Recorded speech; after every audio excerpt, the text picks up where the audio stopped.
ہم نے کہا کہ یار ہمارے تو سارے ووٹ یہاں تھے، ایسے یہ وزیرستان کا کیا مطلب ہے؟ پھر جو ادھر لوکل سطح پہ یعنی اسلام آباد کے جو وہاں پہ بھی انہوں نے ڈسپرس. اچھا ایک تو یہ بڑا فراڈ ہوا تھا، جی ٹھیک ہے نا. دوسری بات یہ ہے کہ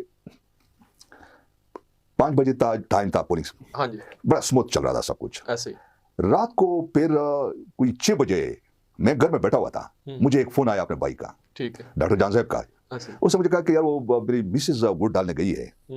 تو وہاں پہ تو جناب ٹرک آئے اور آرمی آئی اور جناب زبردستی لوگوں کو نکالا، اور وہ ہے نا، اچھا اس نے ووٹ بھی کاسٹ نہیں کیا تھا، وہ بھاگتی ہوئی وہاں سے نکل گئی تھی نا. معاملہ یہ ہے کہ 45 کے مطابق جو ہے نا اسلام آباد کی تینوں امیدوار جو ہے نا الیکشن بہت ہیوی مارجن سے جیت چکے تھے، پی ٹی آئی کے جو نا. کیونکہ میں نے سارا دن نا ہم یہ گھومتے رہے، آپ یقین کیجئے کہ باقی امیدواروں کا کہیں نام و نشان نہیں تھا، اور جس طرح لوگ آ رہے تھے لائن میں کھڑے ہو رہے تھے تو وہ سارے وہ گفتگو سے بھی ہمیں اندازہ ہو رہا تھا کہ ووٹ انہیں کس کو دینا ہے نا. ایک قسم کا لوگوں کا وطن نہیں تھا، انتقام جو ہے نا. تو اب پھر رات پھر یہ واردات جو ہے نا انہوں نے ڈال دی. اچھا خان صاحب، جس طرح الیکشن کمیشن نے، کیونکہ اس دفعہ تو یہ تھا کہ جو الیکشن کمیشن کے یہ بھی تھا کہ کسی نہ کسی پولنگ اسٹیشن پہ حملہ ہو سکتا ہے جب معاملات، اسی وجہ سے بھی سگنل کا ڈراپ ہونا بھی تھا، اور پورا دن جو ہے سموتھ چلا. آپ نے سموتھ چلا سر. دیکھیں واردات میں آپ کو بتاؤں نا کہ یہ جو انہوں نے جو ہے نا بیس بنایا تھا کہ جی دہشت گردی کا خطرہ ہے. ہاں جی بالکل. ایک بات تو میں آپ کو یہ بتاؤں نا کہ دہشت گردی کے لیے ایسا ماحول زیادہ سوٹ کرتا ہے. یعنی اگر اس قسم کی سب کچھ سسپینڈ ہو، کوئی رابطہ نہیں ہے، تو ایک دہشت گرد اپنے ٹارگٹ پہ بہت آسانی سے پہنچ سکتا ہے، اور پھر اس کو بعد میں ٹریس کرنا وہ بھی بڑا مشکل کام ہے. واردات کرنے کے بعد وہ اپنی جگہ پہ بہت زیادہ آسانی کے ساتھ پہنچ سکتا ہے. تو یہ تو ویسے انہوں نے وہ بنایا ہوا تھا کہ جی دہشت گردی کا بڑا خطرہ تھا. اچھا پی ٹی آئی کے جو رہنما تھے انہوں نے ایک واضح، آپ نے جو وہاں پولنگ ایجنٹ بٹھائے ہوئے تھے ان کو واضح ایک بتایا تھا کہ جو فارم 45 ہے آپ نے وہ لے کر اٹھنا ہے. جی بالکل یہ واضح تھا، کیونکہ ہر پی ٹی آئی کا جو تھا ایک بڑا، ہر بندے نے بڑی ذمہ داری کے ساتھ کام کیا ہے. ہاں کیونکہ انہوں نے یہ کہا ہوتا ہے کہ 45 جو فارم ہے آپ نے لے کر اٹھنا ہے. تو کیا ان کے پاس 45 جو فارم موجود ہے تو وہ کورٹ میں جو ہے ان کو پیش کریں اور اس پہ کیوں فیصلہ نہیں لے سکتے؟ کیا ایشو نہیں؟ دیکھیں اس میں یہ ہوتا ہے نا کہ انہوں نے تو ساری فورجری کی ہے نا. آپ سوشل میڈیا پہ بھی دیکھ رہے ہوں گے جو جرمن 45 ہے اور پھر جو دوسرا دکھایا جا رہا ہے نا وہ صاف پتہ چل رہا ہوتا ہے نا. پھر کیا ہے اور سب یہاں تو بال پوائنٹ سے لکھا ہوا ہے، اگر 50 ہے تو اس کا ادھر ایک لکھ دینا تو 150 ہو گیا نا. معاملہ یہ ہے کہ میں سمجھتا ہوں کہ، اور میں یہ بھی بتاؤں کہ جس طریقے سے پھر انہوں نے ماسک لگا کے اور پھر وہ جو مور لگا رہے ہیں وہ بھی سارا سوشل میڈیا پہ آیا ہے. اور میرے خود دوست ہے پریزائڈنگ افسر، مجھے خود انہوں نے اپنی زبانی میں بتایا، ان کے وہاں علی پور فراش مول کی ڈیوٹی تھی نا. آپ یقین کیجئے کہ مجھے کہتا ہے کہ یار خان صاحب میرا تو بالکل ہر چیز سے نفرت ہی ہو گئی ہے. میں نے کہا کیوں؟ کہتا یار ووٹ ڈالنے کا اور یہ الیکشن یہ ٹوٹل ڈرامہ ہوتا ہے. یہ کہتا ہے کہ یہ جو الیکشن ہوئے ہیں یہ ٹوٹلی ڈرامہ تھا. اچھا خان صاحب، اس کا حل کیا ہے؟ اس کے علاوہ جو ہے آئی ایم ایف کا جو پروگرام ہے اس کے لیے بھی جو وفد ہے پاکستان کا وزٹ کرے گا. اس کے علاوہ پی ٹی آئی نے بھی جو ایک خط لکھا تھا اس پہ بھی کچھ چیزیں اثر انداز ہوں گی.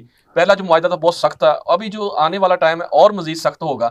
کیا یہ اپوزیشن اور حکومت عوام کے لیے بھی کچھ سوچیں گی یا اپنے ہی معاملات کے لیے ایک پارٹی جو ہے وہ روڈ پر ہوگی اور ایک جو ہے اسمبلی میں ہوگی؟ اس کے بارے میں آپ کیا کہتے ہیں؟ دیکھیں پہلی بات تو یہ ہے کہ آئی ایم ایف چونکہ جو پہلا پروگرام تھا اس کا میرے خیال میں آخری یہ انسٹالمنٹ ہے جو ابھی یہ آ رہے ہیں. اب حکومت جاری ہے 6 سے 8 ارب کا ایک نیا لانگ جو نا ان کا ایک پروگرام ہے کہ جی آئی ایم ایف کو کوشش کرے کہ ہمارے ساتھ ایک طویل مدتی جو نا لانگ ٹرم اس ایگریمنٹ میں جو نا آئی ایم ایف شامل ہو جائے نا. ایک تو میں آپ کو یہ بتاؤں نا کہ آپ کو یاد ہوگا کہ جب عمران خان کے خلاف تحاشا مقدمے بنائے گئے، حکومت چلی گئی تھی، تو آئی ایم ایف کی اس وقت بھی جو ٹیم آئی تھی نا تو آپ کو یاد ہوگا کہ وہ ٹیم بنی گالا گئی تھی. ہاں جی، وفد نے ملاقات کی تھی. یعنی وہ جو ایگریمنٹ میچور ہونے کے لیے انہوں نے سب سے پہلے بنی گالا میں جا کے عمران خان سے جو نا رضامندی اس کی جو نا انہوں نے کوشش کی کہ عمران خان جب تک وہ نہیں کریں گے تو میرے خیال میں یہ سارا پروسیس جو ہے نا بحث ہوگا. عمران خان نے وہاں پہ یہ کہا تھا کہ جی بالکل میں پاکستان جو ہے نا یہ بالکل ملنی چاہیے اور چونکہ ہمیں ضرورت بھی ہے، لیکن اس میں شرط یہ ہے کہ آنے والے جو الیکشن آ رہے ہیں نا وہ بالکل فری فیئر اور ٹرانسپیرنٹ ہونے چاہیے. یہ شرط اس نے رکھی تھی، ٹھیک ہے نا. تو اب یہ جو خط لکھا گیا ہے یہ خط کو بھی اصل میں مخالفین اس کو بڑا ایکسپائٹ کریں کہ جی دیکھیں عمران خان نے ملک کے خلاف، ٹھیک ہے نا، اس پہ آرٹیکل 6 لگنا چاہیے. اس میں بھی اس نے کہا کہ جی آپ بالکل وہ کرے جو انسٹالمنٹ ہے جو وہ پاکستان کو دینے ہیں. جی لیکن معاملہ یہ ہے کہ چونکہ آپ لوگ میرے پاس آئے تھے, میں نے ایک مطالبہ پیش کیا تھا, ایک شرط اس میں رکھا تھا جی کہ election Free and free fair. اور فیئر ہونے چاہیے. جی وہ الیکشن فری اور فیئر نہیں ہوئے ہیں. لہٰذا آپ یہ مشروط کریں کہ جب تک یہ پروو نہیں ہوں گے نا, آڈٹ نہیں ہوگا, یہ جو جن کنسٹیٹوئنسیز میں جو نا جو ریگنگ ہوئی ہے, دھاندلی ہوئی ہے. دھاندلی ہوئی ہے, جی جی اس وقت تک آپ اس کو ہالٹ کریں, رکیں, کیونکہ آگے آپ کو نقصان ہوگا, پاکستان کو بھی نقصان ہوگا, معیشت بھی تباہ ہوگی, اور آپ بھی کے لیے بھی ایک پنڈورا باکس کھول جائے گا. اچھا خان صاحب, پہلے بھی جو شرائط بہت سخت شرائط تھی, جس میں کم سے کم زیادہ شرائط, ایک دو شرائط تھی وہ پوری نہیں کر سکے, ورنہ ساری شرائط پوری کر دی گئی.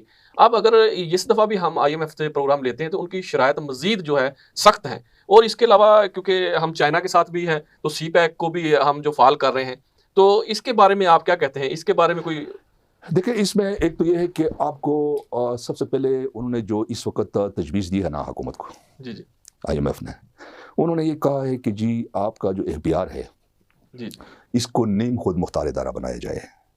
یہ جو ٹیکس وصولی کا جو میکینزم ہے, جی مطلب صوبائی سطح پہ علیحدہ ہے اور فیڈرل سطح پہ علیحدہ ہے, جی یہ ایک اتھارٹی ایک باڈی بنائی جائے. ٹھیک ہے, ٹھیک ہے نا, FBI دیکھیں. FBI کو یہ جو جنا حکومت کو انہوں نے تجویز دی ہے نا ٹھیک ہے, کہ نیم خود مختار ادارہ اس کو جو ہے نا آپ بنائیں. یا نیم خود مختار ادارے کا مطلب یہ ہوتا ہے کہ وہ بہت سارے معاملات میں آزاد ہوتا ہے نا, ٹھیک ہے نا, اس پہ حکومت کا اتنا وہ نہیں ہوتا ہے. ظاہر ہے IMF کے ساتھ ان کے جو ہے نا شرائط جو طے کریں گے اس کے مطابق FBI پہ حکومت جو ہے نا کوئی وہ نہیں کر سکتی ہے نا. تو یہ درست نہیں فیصلہ, کیونکہ اگر جو پالیسی ہے, اگر پچھلی گورنمنٹ ہے, اگر نئی گورنمنٹ آتی ہے تو اس کو تصادم کے ساتھ وہ آگے چلے گی چیزیں, تصادم نہیں ہوگا اس پہ. نہیں, وہ تو دیکھیں نا, وہ تو بالکل ٹھیک ہے, لیکن FBI نے پھر کچھ اور پروپوزلز بھی دیے ہیں. جی جی انہوں نے یہ کہا کہ یار یہ جو امیروں کے لیے آپ لوگوں نے سبسڈی رکھی ہے نا, جی یہ ختم کیا جائے نا.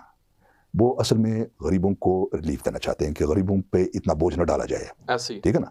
تو اس میں اب یہ ہے کہ اب یہ جو حکومت ہے, جی جی مطلب وہ خود اپنے اعلانات میں یہ کہہ رہے ہیں, اپنے تقریروں میں یہ کہہ رہے ہیں, اپنے بیس مباحثے میں یہ بات کر رہے ہیں جی جی کہ بالکل, سال 1.5 سال 2 سال جو ہے نا بہت زیادہ مشکل ہوں گے. جی جی اور یہ ہر حکومت جب آتی ہے نا جی جی تو وہ یہی کہتی ہے کہ سال 2 سال 1.5 سال 3 سال یہ بہت جو ہے نا مشکل ہوں گے عوام کے لیے بھی, کیونکہ آپ دیکھ نہیں رہے کہ بجلی اور گیسز کے جو ریٹ ہے ابھی ہر منتھ وہ بڑھ رہے ہیں نا. تو اب اس وقت صورتحال یہ ہے کہ یعنی عوام بھی اب یہ کہہ رہی ہے کہ چونکہ جو بھی حکومت آتی ہے نا وہ سارا جو IMF کا بوجھ ہوتا ہے نا وہ غریب لوگوں پہ پڑتا ہے, اور غریب لوگ وہ سمجھتے ہیں کہ یار جو چیزیں اب ہماری دسترس سے باہر ہے, فار ایگزامپل ایک چیزیں ہم خرید نہیں سکتے ہیں, تو IMF کے یا چیزیں اگر ان کی قیمتیں بڑھتی ہے تو اس سے ہمیں کوئی فرق نہیں پڑتا ہے نا. اچھا خان صاحب, جو بھی حکومت آتی ہے وہ سبسڈی کی بات کرتی ہے, صحت کارڈ کی بات کرتی ہے, لنگر خانوں کی بات کرتی ہے, کیا اس کا واحد حل یہ نہیں کہ چھوٹی چھوٹی انڈسٹریاں لگائی جائیں, غریب آدمیوں کو لگا کر وہ دی جائے, اس سے اپنا وہ روزگار کمائے؟ تو سبسڈی تو حل نہیں ہے نا, جو لانگ ٹائم ہوتی ہے. جو حکومت آتی ہے سبسڈی میں وہ ناقص چیزیں جو ہیں وہ سیل کی جاتی ہیں. اس کے بارے میں آپ کیا کہتے ہیں پروگرام کے لاسٹ میں؟ بات تو یہ ہے کہ بالکل اسمال انڈسٹریز بھی ہونی چاہیے, اور اس وقت جو ہمارے نوجوان ہیں ان کے لیے روزگار کے مواقع بھی جو ہے نا فراہم کیے جانا چاہیے. اور دوسرا یہ ہے کہ صحت کارڈ تو میں سمجھتا ہوں کہ یہ ایک اچھا انیشیٹو ہے, خاص طور پر عمران خان نے جو وہ کیا تھا نا, اس میں یہ ہے کہ ایک غریب آدمی بھی ایک 10-12 لاکھ روپے کا اپنا علاج کرا سکتا ہے نا. جی بالکل, کیونکہ یہاں جو ہماری سرکاری جو ہاسپٹلز ہے ان کا کوئی پرسانہ حال نہیں ہے. یہاں میڈیسن آپ کو دستیاب نہیں ہے, سستی میڈیسن آپ کو ملتی ہے جو لائف سیونگ مہنگی جو ہے نا, آپ دیکھیں نا میڈیسن اتنی مہنگی ہو گئی ہے نا کہ یعنی مطلب آپ یہ دیکھیں کہ لائف سیونگ میڈیسن جو ہے نا یہ بھی ایک عام آدمی کے دسترس سے باہر ہے. تو وہ جو صحت ہیلتھ کارڈ ہے میرے خیال میں یہ اچھا انیشیٹو ہے, اور اس میں یہ تھا کہ ایک غریب آدمی بھی کم از کم اس کو یہ اپرچونیٹی تھی کہ اس کا کوئی بچہ بیمار ہے یا اس کے علاوہ جو ہے سبسڈی دی جاتی ہے, اس کا کوئی حل, کوئی چھوٹی چھوٹی انڈسٹری لگا دی جائے, کیونکہ سب پارٹی کو بیٹھ کے ایسا کوئی قانون سازی کرنی چاہیے کہ غریب عوام تو نہ چکری پیسے نا, ہر دور میں وہ پیستا ہے. نہیں, اس میں یہ ہوتا ہے نا کہ سبسڈی میں بعض دفعہ یہ ہوتا ہے کہ جس طرح عوام کی کو دی جاتی ہے نا سبسڈی, اس میں جس طرح آٹا ہے, چینی ہے وغیرہ اس قسم کی چیزیں سستی ملتی ہے آپ کو یوٹیلیٹی اسٹور سے, ٹھیک ہے نا. اور جس طرح ابھی یہ سننے میں آ رہا ہے کہ یہ حکومت جو ہے نا رمضان کے مہینے میں آٹا بھی مفت جو ہے نا تقسیم کریں گے, ٹھیک ہے نا. تو یہ اصل میں یہ تو دیکھنا, اگر کہیں پہ عوام کو ریلیف ملتا ہے تو وہ جو اقدامات ہیں ان کو اپریشیٹ کرنا چاہیے. لیکن دیکھنا یہ ہے کہ یہ جو آپ سبسڈی دے رہے ہیں یا اس قسم کی جو چیزیں آپ وہ کریں نا, اس میں آپ کی جو نیشنل ایکسچیکر ہے یعنی ملکی خزانہ ہے اس پہ کتنا اثر پڑتا ہے نا, ٹھیک ہے نا. تو یہ بات میں آپ اس بات سے بالکل اتفاق کرتا ہوں کہ بالکل یہ جو پیسے مطلب اس طریقے سے جس کا یعنی کوئی پائیدار وہ نہیں ہے اس کا. یہ تو ایک وقتی طور پہ آپ نے ریلیف دے دیا نا. جی بالکل. آپ لانگ رن میں اگر کسی کو ریلیف دینا چاہتے ہیں, لوگوں کو روزگار دلانا چاہتے ہیں, مطلب یہ ہے کہ ظاہر ہے ہر بندہ بے روزگار ہوگا تو ملک میں یہ جو اس قسم کی بے چینی پائی جاتی ہے یا مطلب لوگ جس طریقے سے بڑے مایوس ہو جاتے ہیں نا, کم از کم وہ مایوس لوگوں کے لیے ایک جو ہے نا میں سمجھتا ہوں کہ ایک اپرچونیٹی ہوگی کہ وہ ان کے بچے بھی ان کو بھی روزگار ملے گا, وہ بھی کام کریں گے. تو یعنی اور دوسرا یہ کہ آپ کی معیشت, اور پھر سب سے بڑی بات یہ کہ جو آپ کا پوٹینشل ہے, ینگ جو جنریشن ہے, پڑھا لکھا جو طبقہ ہے, جو ایک زبردست قسم کا جو نا پوٹینشل ہے, کم از کم اس کو بھی آپ اسٹیبلائز کر سکتے ہیں. وہ بھی کرائم ریشو بھی کم ہوگا, کرائم ریشو بھی کم ہوگا, اور ملک کی ترقی اور خوشحالی میں ان کی جو قوت ہے وہ بھی آپ استعمال کر سکتے ہیں نا.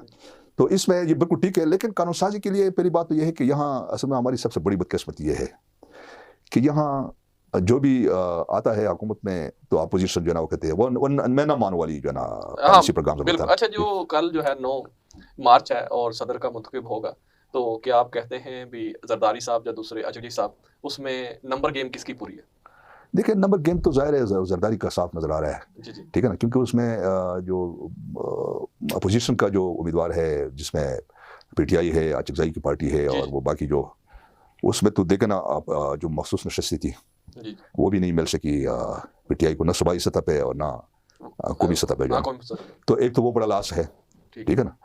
تو میرا خیال ہے کہ ظاہر ہے زرداری چونکہ مسلم لیگ نون جو ہے نا ان کے ساتھ ہے, اور باقی جو ایم کے ایم ہے, دیگر جو جماعتیں ہیں, ٹھیک ہے نا, وہ تو بالکل صاف نظر آ رہا ہے کہ مقابلہ ہوگا, لیکن یہ ہے کہ زرداری جیت جائیں گے. ٹھیک. بہت شکریہ جی خان صاحب آپ کا پروگرام میں تشریف لانے کا. ناظرین